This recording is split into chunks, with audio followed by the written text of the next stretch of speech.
Ready? Chapter 2. Digory and his uncle. It was so sudden and so horribly unlike anything that had ever happened to Digory, even in a nightmare, that he let out a scream. Instantly, Uncle Andrew's hand was over his mouth. "None of that!" he hissed in Digory's ear. "If you start making a noise, your mother'll hear it, and you know what a fright might do to her."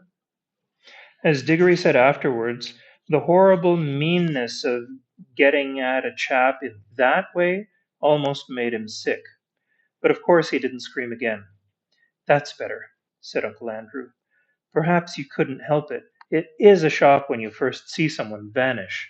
Why, it gave even me a turn when the guinea pig did it the other night." "Was that when you yelled?" asked Diggory. "Oh, you heard that, did you?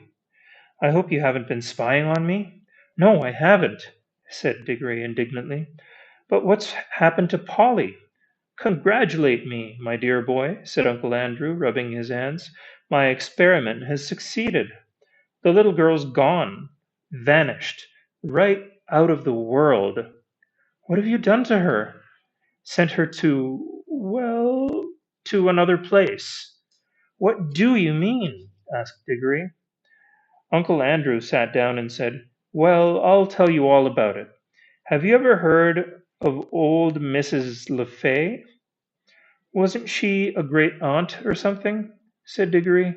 "Not exactly," said Uncle Andrew. "She was my godmother. That's her there on the wall." Diggory looked and saw a faded photograph. It showed the face of an old woman in a bonnet, and he could now remember that he had once seen a photo of the same face in an old drawer at home in the country. He had asked his mother who it was, and mother had not seemed to want to talk about the subject much.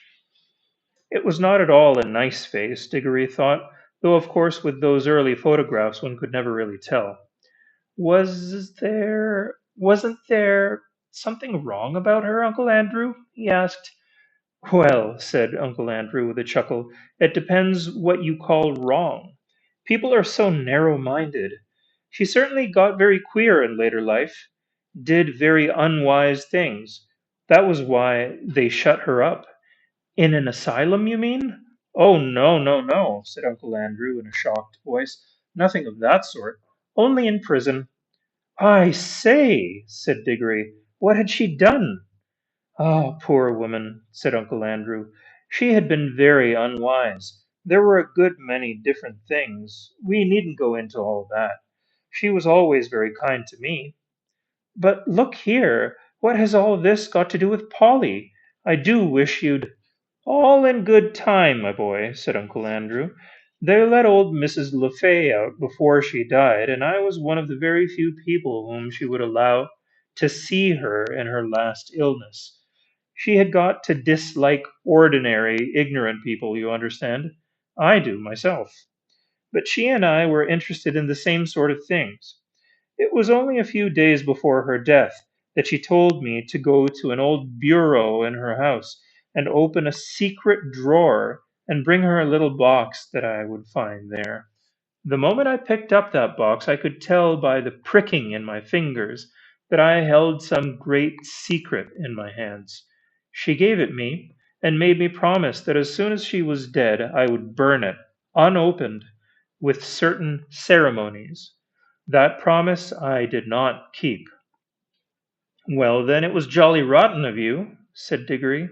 "Rotten?" said Uncle Andrew with a puzzled look. "Oh, I see. You mean that little boys ought to keep their promises. Very true, most right and proper, I'm sure, and I'm very glad you have been taught to do it. But of course you must understand that rules of that sort, however excellent they may be for little boys, and servants, and women, and even people in general, can't possibly be expected to apply to profound students and great thinkers and sages. No, Diggory, men like me who possess hidden wisdom are freed from common rules just as we are cut off from common pleasures. Ours, my boy, is a high and lonely destiny." As he said this, he sighed and looked so grave and noble and mysterious that for a second Diggory really thought he was saying something rather fine. But then he remembered the ugly look he had seen on his uncle's face the moment before Polly had vanished. And all at once he saw through Uncle Andrew's grand words. All it means, he said to himself, is that he thinks he can do anything he likes and get anything he wants. Of course, said Uncle Andrew, I didn't dare to open the box for a long time, for I knew it might contain something highly dangerous, for my godmother was a very remarkable woman. The truth is, she was one of the last mortals in this country who had fairy blood in her. She said there had been two others in her time. One was a duchess, and the other was a charwoman. In fact, Diggory, you are now talking to the last man, possibly, who really had a fairy godmother. There, that'll be something for you to remember when you are an old man yourself. I bet she was a bad fairy, thought Diggory, and added out loud, but what about Polly? How you do harp on that, said Uncle Andrew, as if that was what mattered. My first task was, of course, to study the box itself. It was very ancient, and I knew enough even then to know that it wasn't Greek or Old Egyptian or Babylonian or Hittite or Chinese. It was older than any of those nations. Ah, that was a great day when I at last found out the truth. The box was Atlantean. It came from the lost island of Atlantis. That meant it was centuries older than any of the Stone Age things they dig up in Europe. And it wasn't a rough, crude thing like them either. For in the very dawn of time, Atlantis was already a great city with palaces and temples and learned men. He paused for a moment as if he expected Diggory to say something, but Diggory was disliking his uncle more every minute, so he said nothing. Meanwhile, continued Uncle Andrew, I was learning a good deal in other ways. It wouldn't be proper to explain them to a child. About magic in general. That meant that I came to have a fair idea what sort of things might be in the box. By various tests, I narrowed down the possibilities. I had to get to know some devilish queer people, and go through some very disagreeable experiences. That was what turned my head gray. One doesn't become a magician for nothing. My health broke down in the end, but I got better, and at last I actually knew. Although there was not really the least chance of anyone overhearing him, he leaned forward and almost whispered as he said, the Atlantean box contained something that had been brought from another world when our world was only just beginning. What? Asked Diggory, who was now interested in spite of himself. Only dust, said Uncle Andrew. Fine, fine, dry dust. Nothing much to look at. Not much to show for a lifetime of toil, you might say. Ah, but when I looked at that dust, I took jolly good care not to touch it. And though that every grain had once been on, and thought that every grain had once been in another world. I don't mean another planet, you know. They're part of our world, and you could get to them if you went far enough. But a really other world, another nature, another universe, somewhere you would never reach, even if you traveled through the space of this universe forever and ever. A world that could be reached only by magic. Well, here Uncle Andrew rubbed his hands till his knuckles cracked like fireworks. I knew, he went on, that if only you could get it into the right form, that dust would draw you back to the place it had come from. But the difficulty was to get it into the right form. My earlier experiments were all failures. I tried them on guinea pigs. Some of them only died, some exploded like little bombs. It was a jolly cruel thing to do, said Diggory, who had once had a guinea pig of his own. How you do keep getting off the point, said Uncle Andrew. That's what the creatures were for. I'd bought them myself. Let me see, where was I? Ah, yes. At last I succeeded in making the rings, the yellow rings. But now a new difficulty arose. I was pretty sure now that a yellow ring would send any creature that touched it into the other place. But what would be the good of that if I couldn't get them back to tell me what they had found there? And what about them? Said Diggory. A nice mess they'd be in if they couldn't get back. You will keep on looking at everything from the wrong point of view, said Uncle Andrew with a look of impatience. Can't you understand that the thing is a great experiment? The whole point of sending anyone into the other place is that I want to find out what it's like. Well, why didn't you go yourself then? Diggory had hardly ever seen anyone so surprised and offended as his uncle did at this simple question. Me? He exclaimed. Me? The boy must be mad. A man at my time of life and in my state of health to risk the shock and the dangers of being flung suddenly into a different universe? I never heard anything so preposterous in my life. Do you realize what you're saying? Think what another world means. You might meet anything, anything. And I suppose you've sent Polly into it then, said Diggory.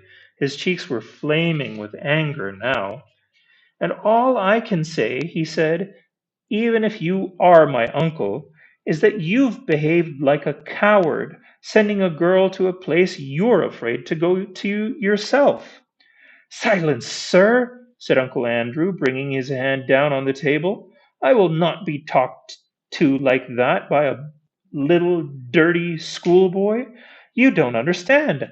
I am the great scholar, the magician, the adept, who is doing the experiment. Of course, I need subjects to do it on.